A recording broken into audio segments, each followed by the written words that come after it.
콧줄 뽑기 안 돼. 엄마 콧줄 뽑으면 밥도 못 먹어. 큰일 나. 안 돼요. 안 돼요.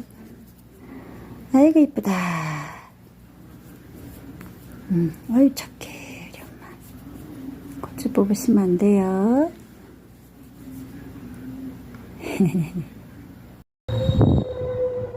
야 여기도 꽃 봤어. 응? 진짜 예뻐.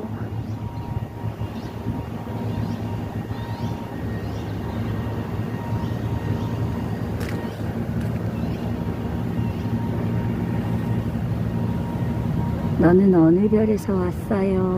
제가 여러분한테 보여드리기 위해서 콧줄을 개봉을 했어요. 이거는 제가 설명을 드리고 쓸 게 아니고 큰일 나죠. 이제 버릴 거기 때문에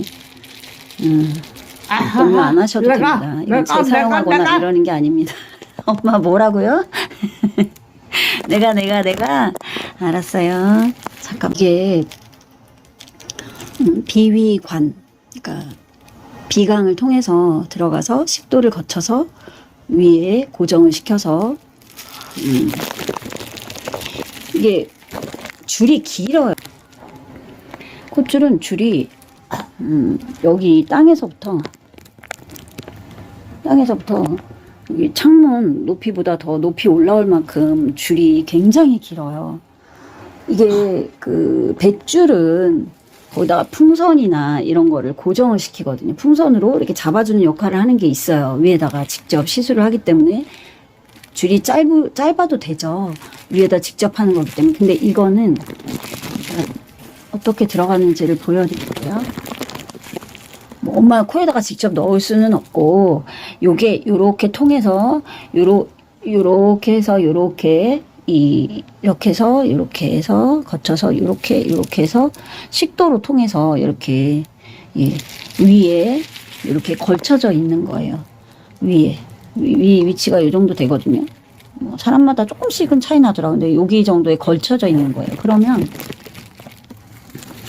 이 줄은 들어갔으니까 저 줄은 안 보이고 뭐 이게 이렇게 나오겠죠. 이렇게. 그러면은 이거를 여기 나온 거를 코에다가 이렇게 테이프로 해서 이렇게 나온 거를 붙여요. 테이프에다가 붙이고 여기를 통해서 여기 안을 이 관 안을 통해서 식사를 드리는 거고 그 호스에다 꽂아서 드리는 거예요. 그러니까 이렇게 들어가는 과정에서 이게 실리콘 재질이긴 한데 생각보다 두껍잖아요. 식사가 들어가서 안 막히려면 이게 16프렌치거든요. 사이즈가 16프렌치인데 예, 이게 굉장히 그러니까 모나미 그러니까 죄송합니다. 땡땡땡 볼펜 그 사이즈로 그거보다는 좀 얇긴 한데 그 사이즈 그 두껍진 않은데 그 정도의 사이즈가 코를 통해서 들어간다고 생각을 해보세요. 말도 못하게 고통스러워요. 그래서 제가 예전에 몸이 아파서 시술을 받아봤거든요. 그 백을 하느라고 검사하느라고 이거를 꽂아본 적이 있는데 굉장히 오래됐거든요.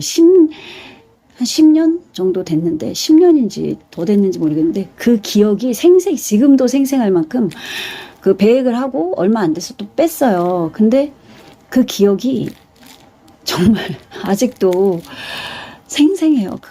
이 코가 아리고 막 이랬던 기억이 날 만큼 고통스러웠던 기억이 있는데 이거를 뭐 막 몇 년씩 하고 계신 분도 계시잖아요. 사람이 좀 견디기 힘든 거죠, 솔직히. 그러니까 이제 수시로 뽑기도 하시고, 저희 엄마 같은 경우는 이제 치매시니까 한 10여 차례 이상은 뽑으셨던 것 같아요. 그래서 밤에는 부득이하게 저희 집에서 모셨지만 집에서 모셔도 억제대를 쓸 수밖에 없었고 펑펑 울었어요. 네. 근데 콧줄을 뽑아서 수시로 응급실을 가니까 또 그거로 인해서 출혈이 생긴다던가 막 확 잡아 뽑으시잖아요. 순간적으로. 그래서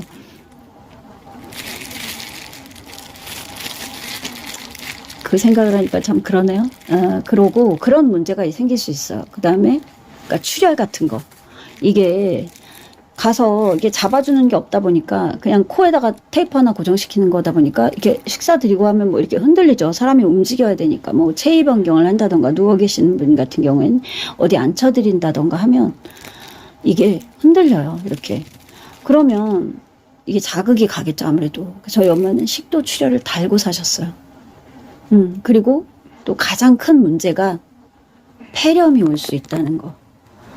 이게 뱃줄은 머리카락이 제 머리카락인가요? 이렇게 머리카락이 뱃줄은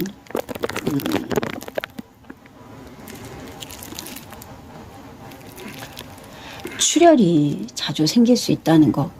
근데 뱃줄은 줄이 짧아요. 짧고 위에다 직접 꽂는 거기 때문에 식도가 이렇게 열려 있을 일이 없어요. 근데 이 콧줄은 식도를 통해서 꽂기 때문에 식도를 거쳐서 가기 때문에 식도가 열려 있다라고 보셔야죠. 네, 식도가 꽉 그 덮개가 이렇게 어느 정도 오픈되어 있다는 거죠. 그래서 소화가 충분히 안 된 상태에서 일자로 눕는다거나 평평하게 눕거나 하면 이제 역류해서 폐로 들어가는 일이 발생을 하게 되는 거죠.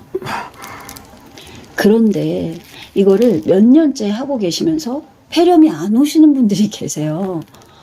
너무 신기한 거예요. 근데 그런 분들은 저는 솔직히 그냥 콧줄로 계속 하실 수 있으면 하시라고 말씀을 드리고 싶은 게, 뱃줄이 이제 다수의 의견이 뱃줄이 훨씬 환자분이 편해하신다. 그건 맞아요. 그건 맞는데 뱃줄도 감염이라던가 잘못되면 복막염이라던가 굉장히 문제가 커져요. 뱃줄은. 그래서 저는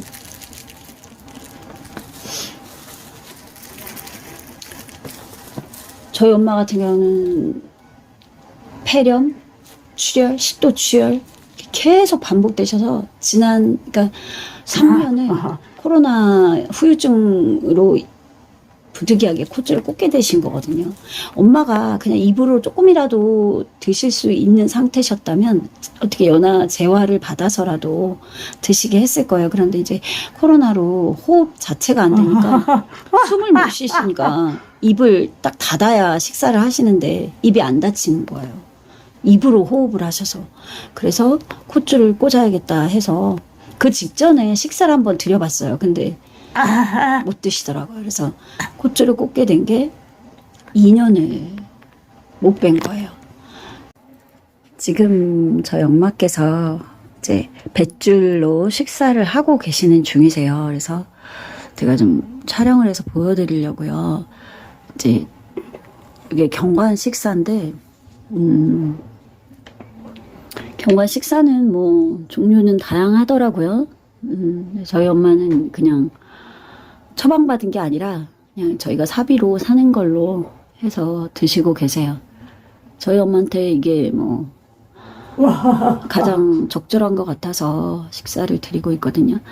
근데 이게 지금 뱃줄 식사라고 하는 거예요. 근데 뱃줄은 배에다가 직접 구멍을 내서 시술을 받고 거기 이제 관을 통해서 식사를 하시는 거예요. 제가 살짝 보여드릴게요. 요렇게 요거 지금 드레싱을 한 상태라 꺼즈를 이게 붙여놨거든요. 요거를 요렇게 작은 구멍을 내서 요거 이렇게 관을 꽂아서 식사를 하시는 거예요. 이게 줄이고 이게 뱃줄에 줄이고 여기까지가 줄이고 이제 이거 피딩줄 경관 식사 줄을 여기다 꽂아서 연결을 해서 일로 이제 식사를 하시는 거예요. 드리는 거예요. 뱃줄은.